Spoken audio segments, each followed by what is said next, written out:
This was our biggest year in the garden yet. Can you believe we're already wrapping up 2023? At the end of the year, it's a good time for us to look back on the year and think about everything that we accomplished, everything that we did, and kind of look forward to the next year and think about what we want to do next year and what we want to change or what we really want to do the same. So let's run through everything we did in 2023 and look at what we grew. We're just gonna sit and have a cozy little chat in the greenhouse with a nice hot cup of tea.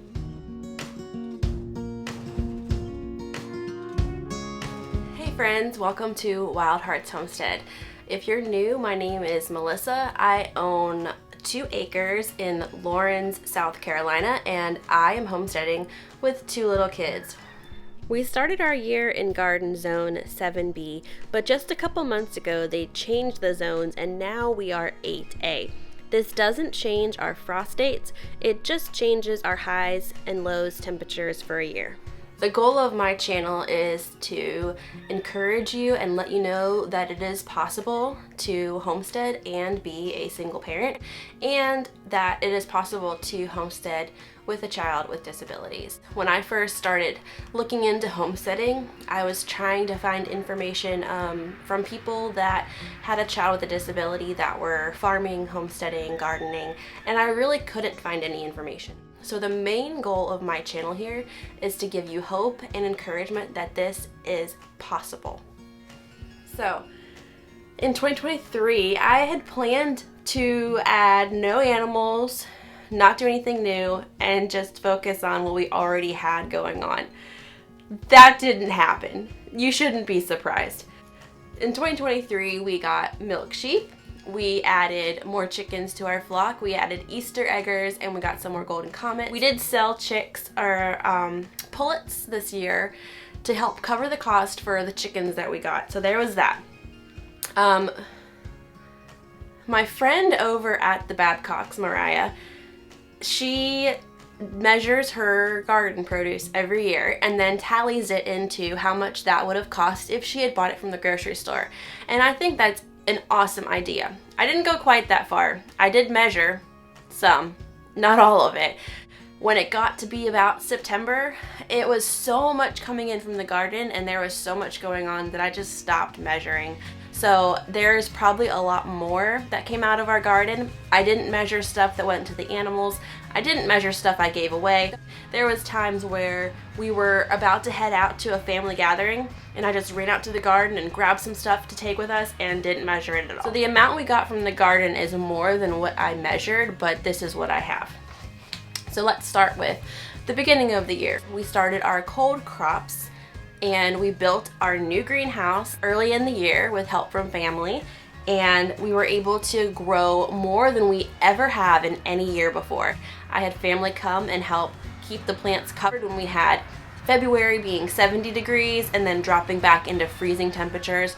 That was a huge help from them. We got 3 pounds of broccoli, 1 pound of kale, 3.5 pounds of snow peas, and 44.5 pounds of potatoes, 2 pounds of purple cabbage, and 10 pounds of green cabbage. Now, I am gonna try some new things next year. I have never used any kind of fertilizer with my plants other than my homemade compost.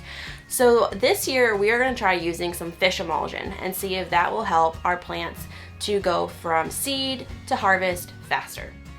We also did plant sales this year. I started extra stuff and sold plants to help cover the cost of the garden.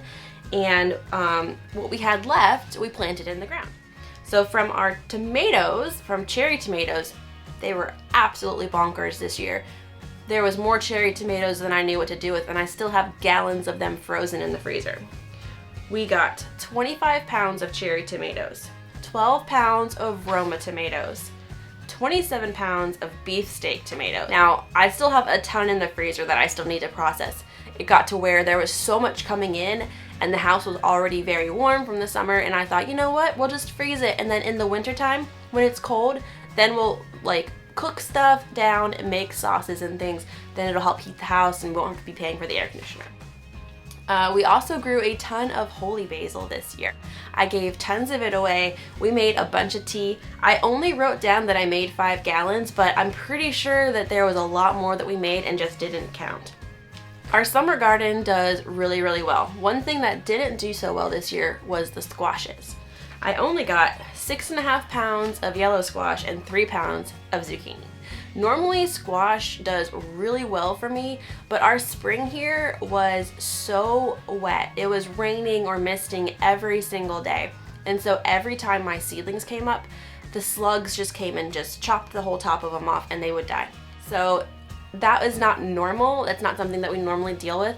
So that was just kind of a fluke weather thing this year in the spring where it was just some weird weather. So hopefully next year they'll do fine. I could have replanted in the fall. I was just really tired by that point and was just not going to be planting anything new. This year, for the first time, I planted potatoes in the ground. So our regular potatoes, I already said, did pretty well. We also had the same issue where it was so wet that they were getting eaten in the ground by stuff as well. So they could have done better if it wasn't so wet and rainy, but they'll do better next year, I'm sure of it. We got 50 pounds of sweet potatoes. That was the most we've ever gotten in any year. And planting them in the ground went really well. I was very happy with the results. I felt like I found all of them. And my concern was when I put them in the ground that I wouldn't be able to find the potatoes, which is why I always put them in pots. And also that I could do one pot at a time, because you never know with toddlers, you might start a project and 5 minutes into it, you have to stop. But it went great. We had a good time. My toddler really enjoyed helping dig up potatoes and just playing around in the garden while I was working. So I would definitely do them in the ground again. We did a lot of herbs. A lot of my herbs I don't measure. I did measure some dried oregano that we saved. I wrote down that we had 6 ounces of dried oregano. I gave Ziploc bags of it away as well, and we did get half a pound of garlic out of the garden. We planted a lot more garlic this fall than we did last year, so we should have a lot of garlic next year. My problem last year was one of my chickens kept getting into my garden and digging up the garlic, and that kind of hurt the garlic that I had for this year. We got a lot of peppers this year too. For bell peppers, we got 5 pounds of bell peppers. Jalapenos, we got 4.5 pounds, and habanada peppers, we got 3 pounds. I was having some problems with my bell peppers getting sunburnt, or sunblight I think it's called, where they form and then they start to get a spot that kind of like rots it before it's ready. We got 12 pounds of cucumbers out of the garden. I only planted 2 cucumber plants because I was like, I don't need pickles. And then I ended up with an entire pantry full of pickles. The watermelons, now this is where a bulk of our food production from the garden comes from. We had 143 pounds of watermelon, and I know for a fact there was a lot of watermelons that I gave away without measuring or just took to events with us without measuring. But watermelons, we love. We eat like a whole watermelon in one sitting, fresh, and then we also chop it up, freeze it, and make it into sherbet for in the winter, or if we just have extra that's gonna go bad before we can eat it, we'll do that too. We only got 3 pounds of green beans. I probably could have done better with the green beans, but I honestly wasn't checking it often enough. I could have, if I had been out there every day, twice a day, checking the green beans, we would have gotten a lot more. But I did get a lot of green bean seeds saved because they just got to the point where they weren't really edible anymore. They were too big. So we saved a lot of green bean seeds for next year. We got 6 pounds of elderberries from our tree. We made elderberry syrup, elderberry juice. We made, what else did we make with elderberries? There was something else we made with elderberries, I can't remember. But we were giving away elderberry syrup as part of our Christmas gift sets. So in our Christmas gift sets, we had homemade applesauce, pickles, blueberry jam, and elderberry syrup for our friends that we wanted to give Christmas gifts to. We got 14 ears of corn, and we saved a lot of corn seeds as well. Let's see, what else? Oh, our ginger. We got about a pound of ginger. I apparently did not write down how much ginger I got, and I couldn't find anywhere where I had said or written down ginger. I'm pretty sure it was a pound, but just in case, I might be a little bit off. So there was some things from our garden that I didn't measure at all. Lettuce, I didn't measure. Strawberries were eaten as soon as they were there. My daughter ate every single strawberry. She would go out every day and check the plants, and she would be so sad when the strawberries were gone. and the blueberries too. So those were just eaten straight from the plants. We didn't even measure them, and we just enjoyed them as they were. Things that we use to make teas like chamomile, lemon verbena, echinacea, bee balm, different things like that, or to make salves, the things that we feed to the chickens like the sunflower seeds, we don't measure any of that. And we just had some flowers just because they were pretty this year, like our zinnias and our amaranths, and we hope to add more flowers next year. So all in all, we got over 350 pounds of food from our garden, from my measurements. So that means there's definitely more than that we got from the garden.